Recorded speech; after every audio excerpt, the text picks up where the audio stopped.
নির্বাচন চলে এসেছে। আমাদের সকলেরই জানা প্রয়োজন কিভাবে ভোট দিব। ভোট দিতে কি, কি কাগজপত্র লাগবে এবং কি, কি জানতে হবে আমাদেরকে। নাকি ১ম এ যে কাজটি করতে হবে ভোট দেওয়ার জন্য আপনার অবশ্যই এনআইডি কার্ড থাকতে হবে। দ্বিতীয়ত আপনার এনআইডি কার্ড থাকা এনাফ নয়। আপনি ভোট দিতে হলে আপনি যদি একজন ভোটার হয়ে থাকেন, তাহলে অবশ্যই ভোটার লিস্টে আপনার নাম থাকতে হবে, আপনার এনআইডি কার্ডের নাম্বার থাকতে হবে। আপনি চাইলে ভোটার লিস্টে আপনার নাম অথবা নাম্বার আছে কিনা সেটি চেক করতে পারবেন। আমি সেটি ভিডিওতে দেখিয়ে দিচ্ছি।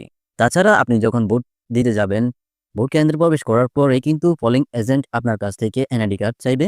তখন অবশ্যই আপনি তাকে এনআইডি কার্ড দিতে হবে। আপনার যদি এনআইডি কার্ড না থাকে তাহলে কিন্তু আপনি ভোট দিতে পারবেন না। আর এনআইডি কার্ড থাকা এনাফ নয়। অবশ্যই ভোটার লিস্টে আপনার নাম থাকতে হবে। তো ভোটার লিস্টে আপনার নাম আছে কিনা সেটি ভোট কেন্দ্রে যাওয়ার আগে আপনাকে চেক করে নেওয়া প্রয়োজন।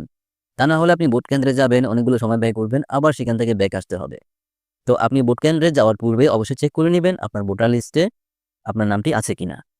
সেটি চেক করার জন্য আপনি চলে যাবেন আপনার মোবাইল ফোনের মেসেজ অপশনে। মেসেজ অপশনে আসার পরে স্টার্ট চ্যাটে ট্যাপ করবেন। এখানে 105 দিয়ে দিবেন, ওকেতে দিয়ে দিবেন। তারপরে এখানে আপনারা লিখে নেবেন পি এবং সি, ওকে। স্পেস দিবেন। স্পেস দেওয়ার পরে আপনি যে সালে জন্ম নিয়েছেন সেই সালটি এখানে বসিয়ে নিবেন। তারপরে আপনার এনআইডি কার্ডে যে নাম্বারটি আছে সেই নাম্বারটি আপনি এখানে বসিয়ে নেবেন, ওকে। আপনি এনআইডি কার্ডের নাম্বারটি বসিয়ে নেওয়া হলে আপনারা এখানে এসএমএসটি সেন্ড করে দিবেন। সেন্ড করে দেওয়ার পরে প্রীতি একটি এসএমএস এর মাধ্যমে আপনাকে জানিয়ে দেওয়া হবে আপনি কোন ওয়ার্ডের ভোটার এবং কত নাম্বার ভোটার, কোন জায়গার ভোটার। তারপরে আপনি যে ভোট কেন্দ্রে প্রবেশ করবেন, প্রবেশ করার পরে পোলিং এজেন্ট আপনার এনআইডি কার্ডটি চাইবে, তাকে অবশ্যই ভোটার নাম্বার এবং এনআইডি কার্ডটি দিতে হবে।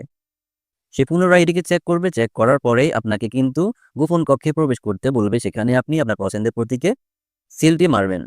তারপরে এখানে 2 থেকে 3 সেকেন্ড অপেক্ষা করবেন যে সিলটি মেরেছেন সেটি ভালোভাবে শুকানোর জন্য। তারপরে সেই কাগজটিকে 2 থেকে 3 ভাঁজ করবেন। তারপরে ভোটের যে বাক্সটি আছে সেখানে ফেলে দিবেন। এতেই কিন্তু আপনার ভোট দেওয়া শেষ। আসলে ভোট দেওয়া তেমন কোনো জটিল বিষয় নয়। আমরা ১ম যারা ভোট দিতে যাই তারা কিন্তু এটি নিয়ে কনফিউশনে থাকি। আশা করছি ভিডিওটি দেখার পরে আপনার কনফিউশন একদম কেটে গেছে। ভিডিওটি ভালো লাগলে অবশ্যই লাইক দিবেন। পরবর্তী ভিডিও পাওয়ার জন্য অবশ্যই চ্যানেলটিকে সাবস্ক্রাইব করে দিবেন।